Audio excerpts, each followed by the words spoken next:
thought to you was, you said that, Zoe had a playful side, but he knew when it was time to be serious. So just, from my end, when he was out there with a whole bunch of other talented defensive linemen, because you had Dedrick out there, you had Cody out there, you had other guys out there, but what really separated Zoe and had him hold his own despite those other dudes out there? I don't know if I'm gonna try to explain it the best I can, but it was more like when you out there, it's just like, yeah, you play, but once that whistle blow, it's like it's seriousness.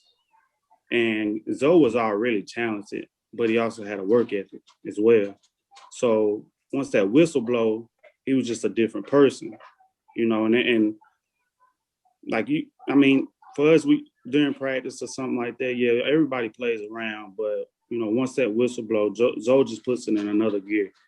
And if somebody's not doing something right, like you have to call somebody out, but it's not one of those call outs to where it's like I'm belittling you. It's more of like, hey, you need to get your shit together.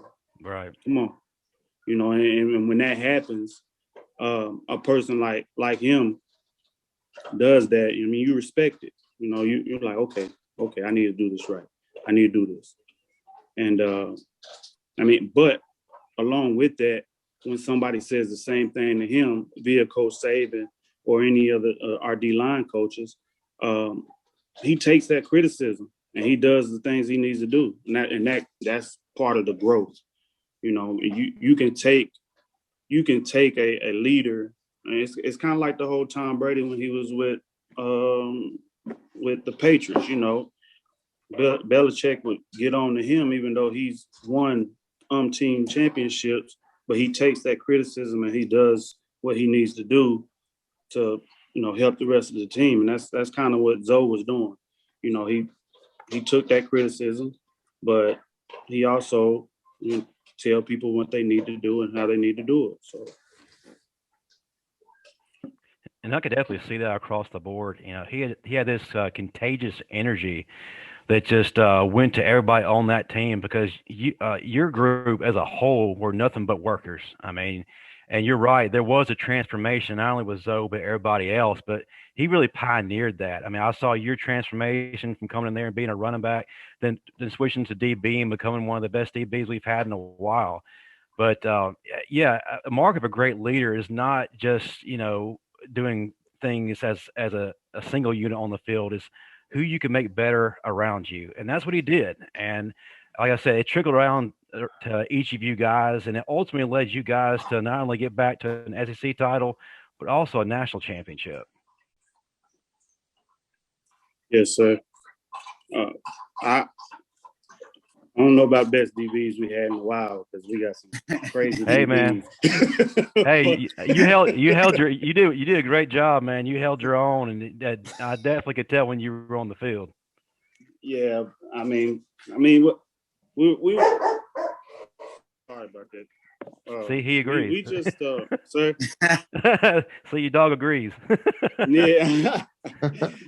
Now, I think Zoe, like I said, Zoe just he knew what he had and knew what made him great. Zoe had a lot of size. Zoe also had a lot of speed, and he was strong. But what made him great is that he listened and he was a leader. He listened to what coaching that he had, and that's what made him great, and also made him a leader, because people see that. Because if you have a guy out there that's not good at taking coaching and they're not doing things right, you can't, as a younger player or as a player that's just coming up, you really don't want to listen to that guy.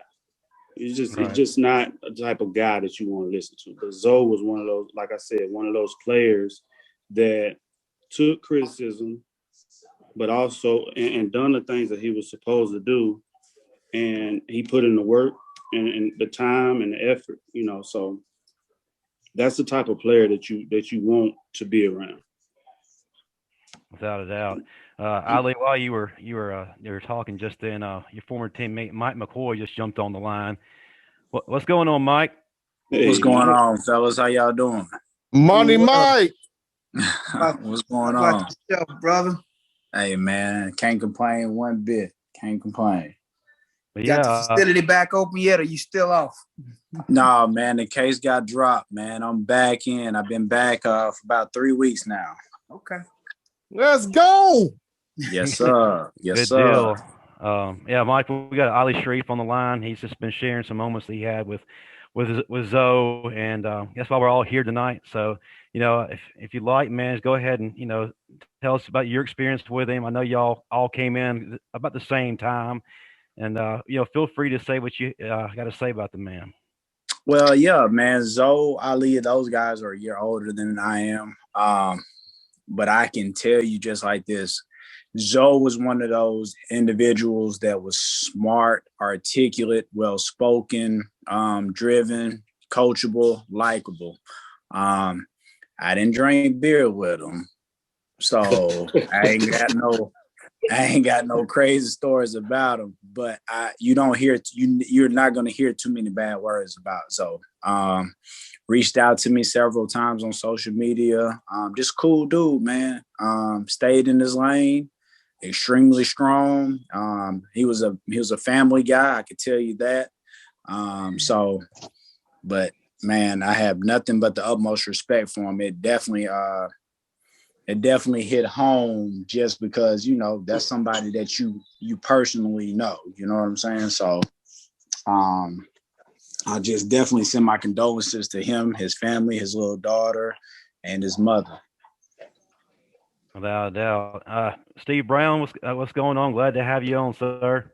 What's up, man? Just getting in, trying to do what I do, man, and just join this historic tribute that we're having.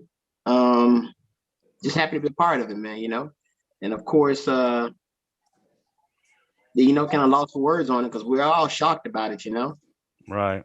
So, and yeah, that's pretty much. I just don't. I mean, sometimes when things happen like that, you really don't have words because I mean, I'll just put it to you like this: like my granddad used to tell me, nobody can prepare for death. Nobody can. No matter you can see it coming from a mile away or whatever you can do, but you cannot prepare for it. So that this is one of those moments because we didn't expect it. But of course, I send my sincere condolences to his family, friends, and loved ones, and he's gonna go down remembered as one of the great Alabama football Crimson Tide players, and hey, forever roll Tide. Without a doubt.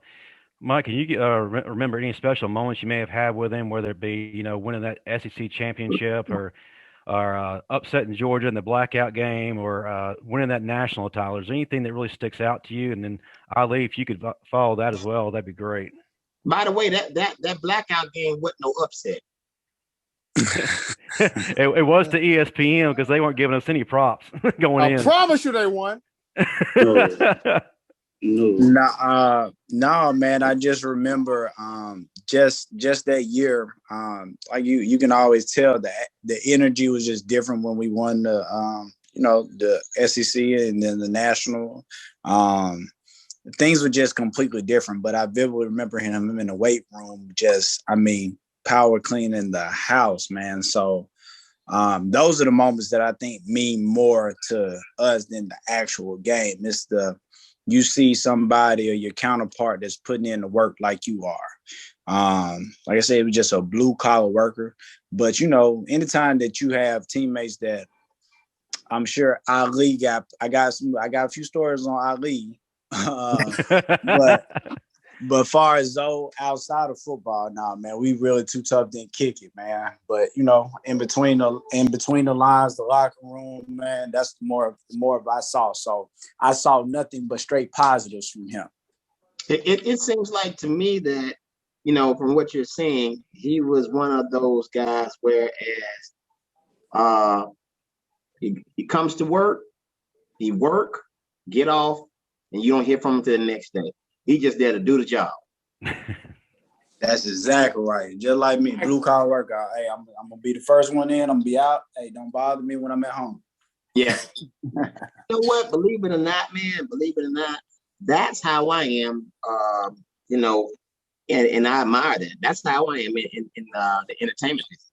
I go to work. Once I'm done, I don't do the after party. I don't do none of that unless I'm contractually obligated, and that's only I'll stay for 1 hour and I'm out. You know what I'm saying? So I get it. I get it. You just want to go do your job, do the best you can at it, and spend the rest of your time with your family or loved ones. So I get it. Trust me, and I respect it. Ali, can you piggyback off of that as well? Is there any special moment, I guess, that stood out to you the most, whether it be, like I said, that Georgia Blackout game where he wrecked everybody up front? I mean, he destroyed Matthew Stafford, bro. I mean, Matthew Stafford wasn't the same. He wasn't the same after that, man. And, of course, he destroyed Stephen Garcia a couple of weeks after that in South Carolina. But you know what? I think Stephen Garcia and Matthew Stafford needs to probably speak at his memorial to let people really know how vicious he was. Yeah, that's true. No, I got a few like stories outside of football, but we keep them in house. They weren't bad stories, but we keep. Hey, you know the drill, brother. You know how this goes. Yeah, we keep those in house. We don't do that. But hold on. No. Hey, Steve, we hey, listen, we say some things for phone calls when it's just us just talking. Yeah. Tell you something, Marvin, hold up. Before I decided to come on to this show, all right, this show is like none other. We air it all now. I don't care who did what. This is what it's all about. Hey, I'm with it. Right, Justin? We got to keep those in house. We keep them in house. That's in house, right? Hey, well, it's a few things that we gotta say. But this is why this show is so unique and it's like light years ahead of all the other shows, because this is about Bama players airing it out, airing everything out, letting it all hang out. I can't add that. Look, as they say in football, let your nuts hang, like the cover of Marvin Constant book. That's how you gonna do me, Steve? I feel it, but I can't do it, man. You know, that's college life. We gonna keep that in college. We gonna keep that in college. Who invited this guy? Who invited him? Nah. Hey, you doing the right thing, brother. So you got a few of the things.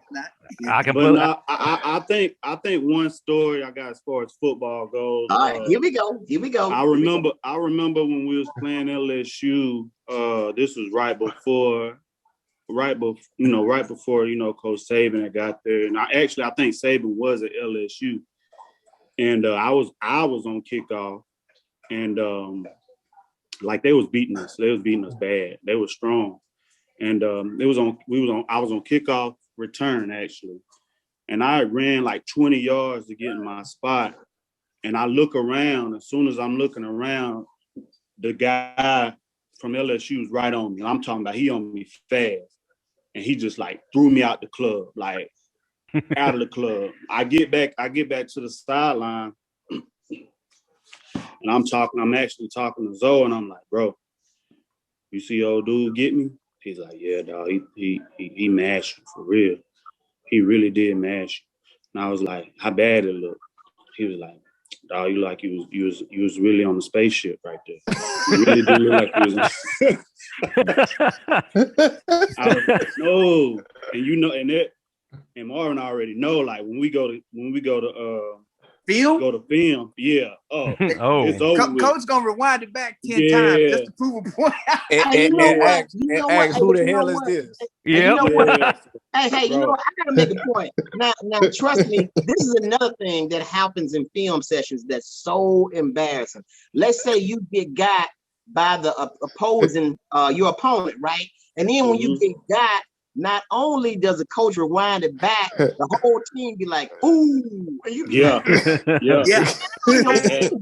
on your team.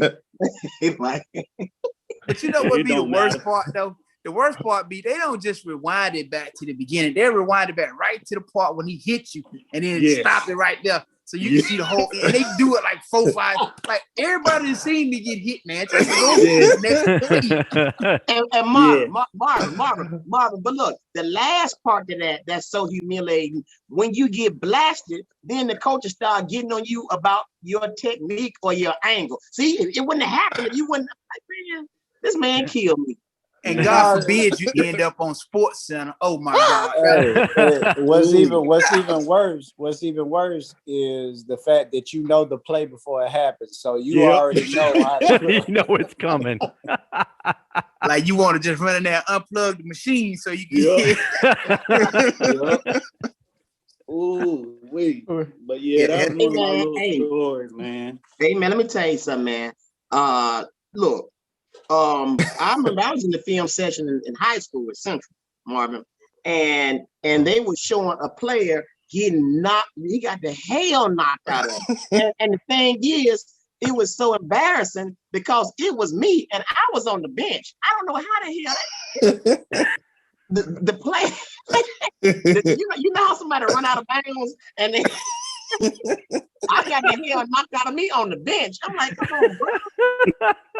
And look, and then the coach gonna be like, see, while you were sitting there on the bench, your technique was wrong. You should have been. But did you grow from that, Steve? Hold on.